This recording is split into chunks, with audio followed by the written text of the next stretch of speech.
Hey, good morning, everybody. Sarasota, Tim. It is time for coffee. Let me back out for you guys. Put the cream in yet? No. This is my very first cup. I made Maxie house. Max is in the house. I've got to go to the store and get some more cream and some other things on my list for sure. I put in 2 big bottles of water, so I have 6 cups, right? There you go. 6 cups, Maxwell House.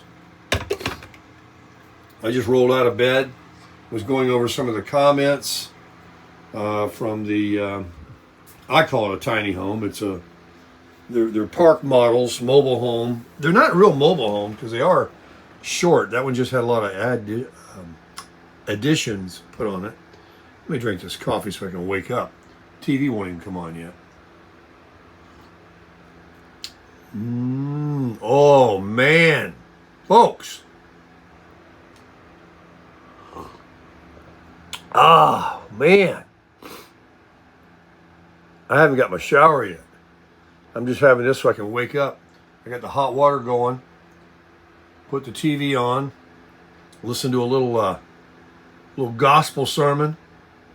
Get in there. I hadn't even made the bed yet. Just got up. Went over here, did that. Picked up the phone, read your comments. But folks, that is definitely the best cup of coffee I've ever drank in my life. Man, that's good coffee. That's got a good roast taste. Maxwell House, Scooters, McDonald's. Believe it or not, yesterday I got a surprise delivery. Oh yeah. I got God, I can't put it down. I got another tub of McDonald's coffee sent to me from a very nice subscriber who has sent me things before. And I got notified on my phone by Amazon that it was a gift was sent to me. And you would not believe the weather yesterday. There was a torrential, dangerous thunderstorm with lightning and thunder for an hour and a half right over my camper. It was very, unnerving. Anyway, I received a notification that I got a tub of McDonald's coffee. I am so coffeeed up now. And I got a grill scrubber. A grill, not cheap either. I mean, it's a handle with a scraper on one side and a thing on the other. I think you get it wet or something. And I'll show it to you guys. It's over at the office. They didn't leave it outside my door. Thank goodness. Because it's a flood out there. There's a lake out on that grass. I know sometimes I say, man, it's good coffee. That the rain is bad and it's really bad. Yesterday, my phone wouldn't stop going off about the National Weather Service on my app, warning about lightning in the area, thunderstorm, dangerous thunderstorms, it said, not just thunderstorms. It was unbelievable. I just got back from Fred and Rafaela's, and oh man, this is waking me up already.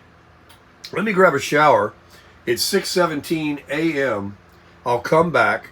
I'll put the camera on me, and I want to talk about my visit yesterday with Fred and Rafaela and some of the things we were talking about that's interesting about back in the day. Back in the day, baby. So I'll be right back with you guys. Won't be but a second to you. Oh, man, that Maxwell House. Come on now. Love it. I'll be back. All right, I'm all back, all purdied up with my new shirt. It's not new, actually. It's one of those ones I bought at Laughlin Ranch Golf Club the same day I bought that white one I was wearing yesterday. These are, what's his name? It's on here somewhere. Matthew, Travis Matthew. $100. That's right. Minimalist shirt. Anyway, I was going to tell you guys, yesterday I went over to Fred and Rafaela's house, and we had a nice visit, and we were sitting there talking about old days. And I don't know, we got on the subject of cars, and Fred said, I got to show you what a few cars that he used to have. So we went on YouTube, and you can put in, the year and the type of car, and if not the exact color, that model will come up. There's everything on YouTube, as you know. So we started searching cars. Let's make some coffee. And not make it, but let's just pour a cup. He had I was trying to think of it last night. It's not a Javelin. It was 3 letters, very sporty car. They were all coupes. They were all 4-speeds. The guy's really into shifting. And he had also a couple luxury cars. He had a Lincoln Continental with suicide doors. And he had a Chevelle SS with a 396 in it. And he had a Rambler American convertible. That one he bought brand new. I think he told me he bought 2 new cars back in those days. The recent car that he has now, he bought new too. He has a little Mazda. And for a little toy car, he bought a couple of years ago, and he painted it himself with a rattle can. He don't care. It looks better.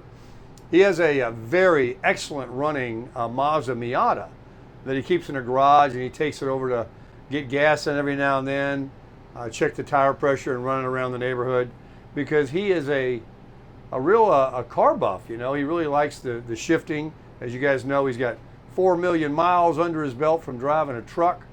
He was a trucker. He also had a couple of other occupations prior to being in the trucker's business. And Raphael and him have been together 61 years. It's quite amazing. Mr. Fred is 85 years young, and he still does push-ups. He does his walking.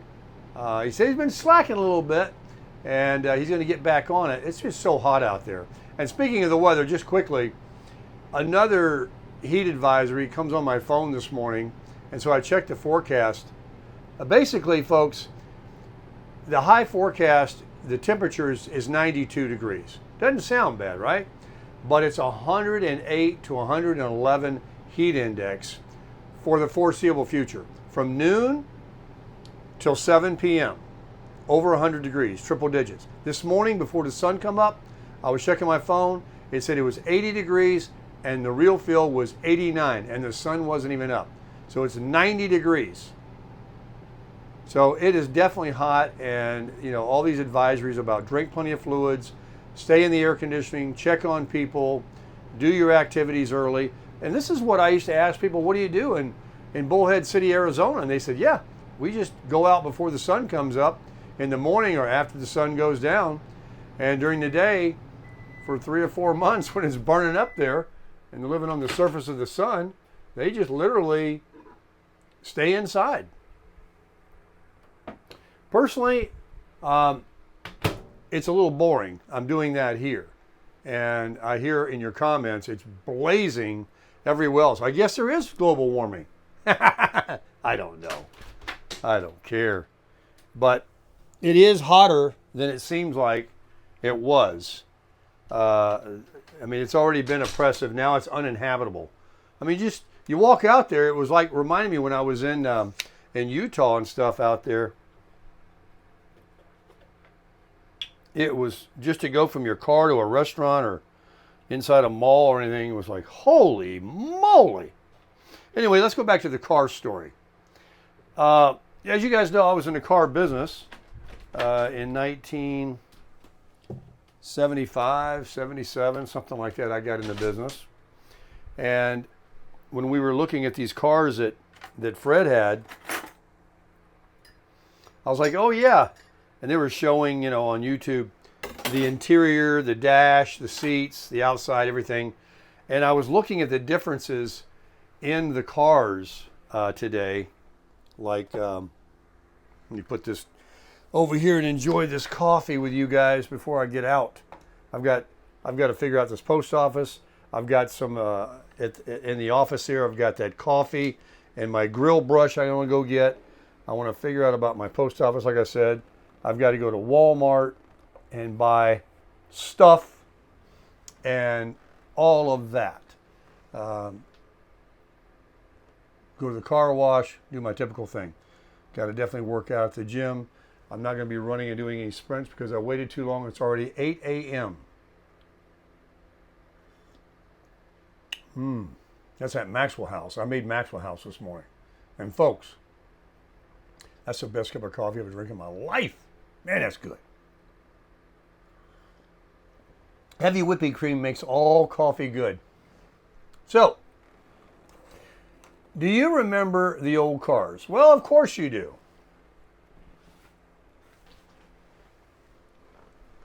So they were showing, and it was taking me back, and I was remembering, like, look at the dash. Look at how cars today are all iPads. They're all computers. They all know everything. You don't even have to unlock it. You don't use a key. You don't use a key to start it. You don't use a key to get in it. You just walk up, you get in, you push a button. You can even start it before you get to your car. The air conditioning comes on, or the heat, whatever it senses it is. The headlights work off and on by themselves. It senses everything. The windshield wipers, they sense if there's water on the window and they start working. You don't do anything. You don't push a button. But buttons we used to have. Remember when headlights, they were showing this, he had a Mark IV, a Lincoln Continental Mark IV. And I was showing him a couple of cars too. And remember when the headlights, you had that little button you pulled out? First one was parking lights, running lights. Then you pulled it all the way out, and that was your headlights. And then you could twist it to dim your dash lights. And if you wanted high beam, remember there was a thing on the floor that you put your foot down there and clicked it. I mean, you had to be like flying a plane. You had to work controls, use your feet, to drive. And how about antennas? First, we had a fixed antenna. We only had AM radios, and then they came out with AM FM, and then a cassette. And then the antenna, if you got a luxury car, the modern antenna was power. You could push a button and the thing would go up and down this little hole, of which most of them broke and stuck about halfway. All of them broke. And it's like the clocks, they got a digital clock now that it works on its own GPS. You don't even have to set it. But those days we had the manual clock, and then of course they all stopped. Just had an alarm go off. I had like 4 or 5 alarms this morning set to go off to remind me to do things. I don't even know what that said. And then the seats, they were 60-40. We didn't have too many bucket seats in those days. They came about, but everything was a column shift. Remember, nobody had console shift. It was all column shift. Pretty much most of the cars were 6-passenger. You had a bench seat in the front. That Lincoln Mark IV, the carpet was shag carpet. Shag. I don't know if you remember that, but they were, like the Lincolns and stuff, they had this plush shag carpet. Now it would just be like, make no sense. You get in there, we have WeatherTech mats and rubber mats instead of carpeted mats to protect the floor, from dirt and sand. And like I live in Florida here, the beach and everything. And that Mark was a nice car. That was a nice car. And he had a Continental with the suicide doors, and he had a Cadillac STS. But all of his other cars, he had a Chevelle SS with the 396 in it. This American Rambler American convertible. I hear Rambler and I envision something, old-timey looking. This was a pretty cool looking car that he had. He bought that one brand new, he said. But how cars worked in those days. And then he said he only paid $3,500 for that American Rambler convertible for a whole car. $3,500. You can't get your transmission fixed for that now. I mean, an air conditioning system to be replaced in your car would run you darn near that much. But what were the features that we saw? Like the headlights, And the air conditioning system, oh, I remember when people were buying cars from me in the mid 70s in San Diego, you'd say it's got air conditioning. I don't need air conditioning. You know, I don't want to pay for that. It was $500 or something. I don't need that. And, you know, I guess it was optional on some cars. Remember the levers, how they slid over and it would have numbers on it like 70, 75, 80. It'd go from blue to red. Everything was a lever. You slide it, the fan switch had 4-speed fan. You would bump it up. And then later in years, they went to 5 and 6-speed fans. You're like, wow, I got all these, you know, different intricate speeds of fan that I can.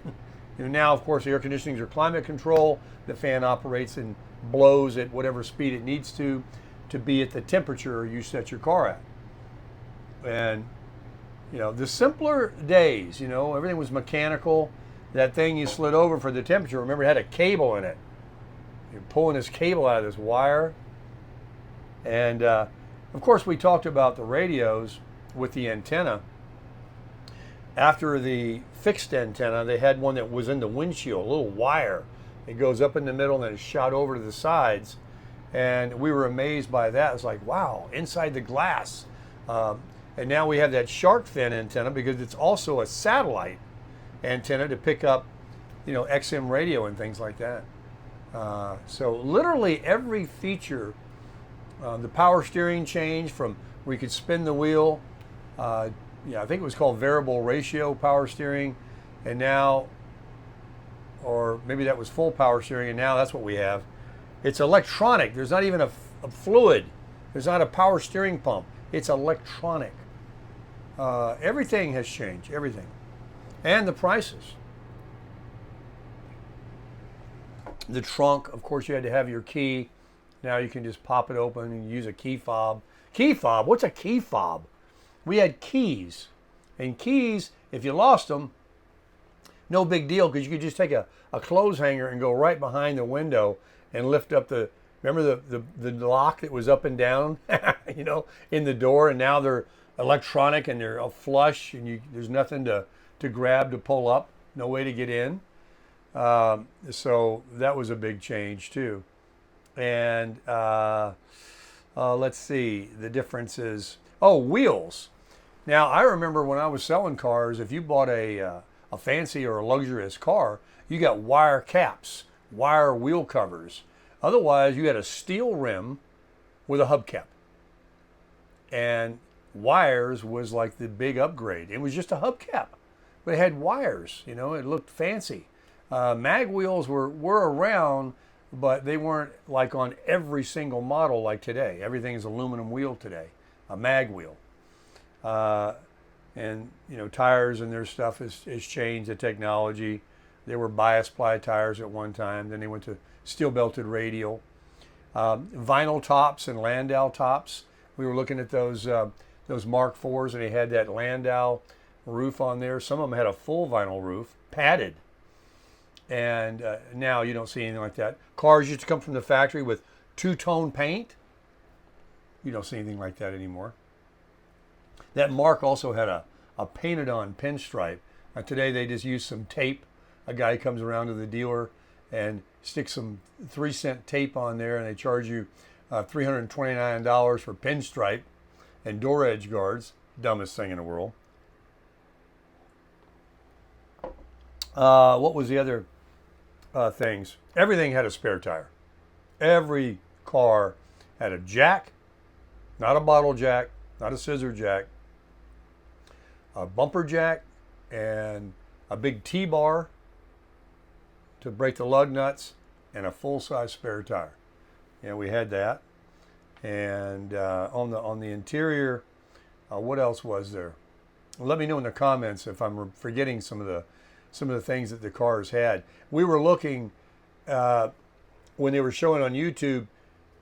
Instead of an iPad, you had these, like the Lincoln had these square instrumentation holes, but they had a needle, you know, for the speed, and there were red lights that would just pop on called idiot lights if the alternator or battery or low oil or something like that came on. There were no gauges. Some cars had them, but most cars just had a needle for a speedometer, and no power rear view mirror. You had to flip the little thing. You know, if high beams were coming behind you to keep you from being blinded, you pull the mirror lever on the bottom. Most cars, a lot of cars still do have that. Mine is electronic. It just automatically senses and it dims and changes. I mean, so they've changed every single feature. I remember door locks. First power windows came out, and then door locks, and you're like, whoa, you know. And then how about this one? This one was funny. We laughed yesterday. Power mirrors. You know, you no longer had to say to the passenger, hey, can you pull that in a little? Push, no, just out, no, a little bit down, you know, to set the mirror over there. And now you can just sit and just use your fingers and adjust the mirrors. In fact, a lot of cars, mine has it, memory, mirrors, seats, and everything. So you can just say, oh, I'm driver number 2, push a button, and everything goes back to what you had set. You don't have to worry about somebody messing up your settings of where you had your seat position and your mirrors. Yeah, that was real benefit. And power windows, when they came out, you know, you no longer had to reach way over to the passenger side and crank that window up when you're getting ready to go through a car wash or it was going to rain, and all of that. What else was there? The interiors were much bigger, and you know, they had these like pillow type seats. The Cadillac Sedan DeVille, man, what a car! Everybody in South Florida here that was retired all had either coupes or Sedan DeVilles, and they had that big crushed velvet pillowy seats. They were so, and that was another thing. There isn't any car today, I don't care how much you spend, that will float and go over bumps like Caddies and Lincolns and Monte Carlos, a lot of cars, you know, body by Fisher, that did in the 70s. I mean, the suspension system, you know, maybe they don't take corners as well as the cars can today. And the automatic adjustment, you know, with traction control and all this, you know, stuff to, you know, you got a race car now. In those days, it was a comfortable ride, you know, and the car had style. Today, they all look like a bar of soap. They all got aerodynamics. And another thing, that was what we were talking about. Those cars, you know, the Chevelle 396 and the big Sedan DeVilles and the Lincolns and all that. Of course, they had big, giant 460 V8s, and they didn't get very good gas mileage. But who cares? I was asking, now this is back in the 60s, before the gas crunch and things went up. I was asking Fred, I said, how much was gas? You know, do you remember when you were buying it for those? He's like, I don't know, 28 cents a gallon. Can you imagine going to a gas station with a $5 bill and driving out of there with almost 20 gallons of fuel? I mean, who cared what the cars got, right? I know people didn't have as much money, but still, it wasn't anything that broke people. People weren't concerned about the fuel costs, and gas was plentiful. And I believe today that we still have enough gas and oil in the ground to sell gas for that cheap. I think it's a created shortage. It's designed. It's by design for them to increase profits, just like they started doing with a lot of other things in this world, like pharmaceutical drugs and addicting us to certain foods and all that, and creating a big deal with the physicians and doctors and creating money and medical insurance. I mean, the whole thing was much simpler back in the day, wasn't it? You know, insurance wasn't as expensive. Now let's talk briefly about real estate. You know, people bought a home, and it might have been a brick home, a 2-bedroom, maybe a 3-bedroom, maybe a couple of the kids shared a room, and you could buy it for, I don't know, I've heard as low as $30,000. And then, you know, they had a really expensive home. Like, you were rich if you spent $150,000 for a house. Maybe you had a 2-story job with 4 bedrooms. I mean, you were really rich, which you can't even buy a house today in a safe neighborhood for that. A crack house will cost you $250,000. It's really pathetic. And people were happy with that. They were happy with a modest home. They were happy with their simplistic automobiles that delivered style and speed. There was cubic inch displacement. People could leave their doors unlocked. Their, just enjoyed life. We didn't have cell phones bothering us. We didn't have computers. We didn't have social media. We didn't have all of these distractions to get into our head to think about something or to hear about something that did us no good, served no value whatsoever. Just think about the poison, what I mentioned earlier with the foods and the pharmaceutical drugs that people are on, but the poison from these smart TVs. We had TVs that got 3 channels, the major networks, ABC, CBS, and NBC. That was it. And they were more of a journalist in those days. We had Walter Cronkite. We had different ones, They delivered news, unbiased. Might have been a little biased, but nothing like today, opinion shows. And 3,000 channels. Anything you want to see. And any level of pornographic, nudity, homosexuality, it doesn't matter. Whatever you want to see, you can turn it on. And on your phone or your computer. There is no restriction. TV shows back in the day, I Love Lucy and all those shows, they didn't show a husband and wife sleeping in the same bed. There was always 2 beds in the bedroom. They kept everything morally good. Now you say, well, that's kind of old-fashioned and square. Today we don't need that. No, that's what people started thinking. Slowly by slowly, like, well, what's doing it? Well, everybody's doing it. Well, that's all right. That's not a big deal. And it's just like a ship without a compass that gets off course. And just slowly by slowly. And at the end of the day, at the end of the week, at the end of the next couple of days, he's way over here in the South 40, man. He is nowhere near. And that's what we've done. We've become a society that is... Now, I'm going off on a tangent now. But that's what's happened. The evolution of cars and real estate and prices of everything. I mean, think about what food used to cost. Think about what people used to make a week. I mean, I've heard some ridiculous numbers. I think Rafaela was telling me she had a job that made her $32 a week. And then she brought it home and gave it to her father, which contributed to the household, which is what people did. They all helped each other. And now kids don't want to work, and they expect a brand new car when they turn 16. And if you show them one, they're like, nah, I don't like that color. I mean, they go to college, they go to public school system. This is what they're talking about lately. They graduate, and they're just pushing them through, folks. They're just pushing them through. They're not failing anybody.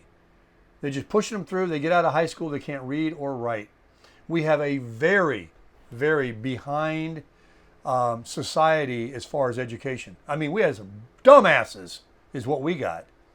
And look how they act. When they go to college, instead of learning something, all they're doing is getting out there and bashing other cultures and things like that. And it's not about studying, walking a girl home from school, carrying your books. It's all about partying and getting involved in some woke deal and protesting. And it's dumb. It's dumb. And they're spending billions of dollars funding these organizations that are tax-free. And they're allowing people in that used to be these Ivy League schools. If you got enough money, you're in. And people are graduating, like I said, high school. They can't read or write.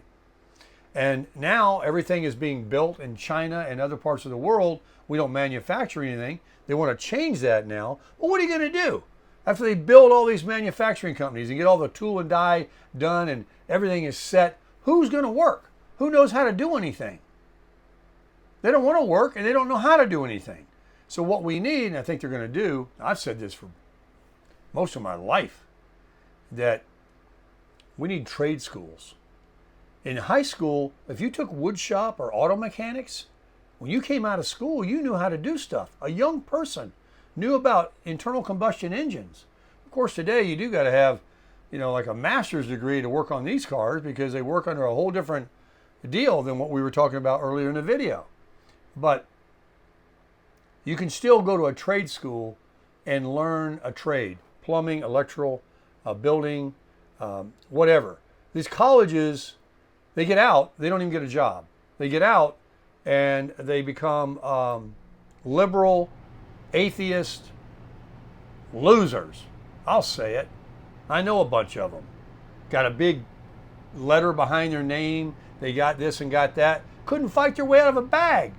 Have no common sense, no street smarts whatsoever.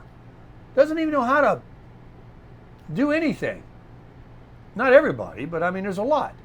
And they breed, they keep breeding them.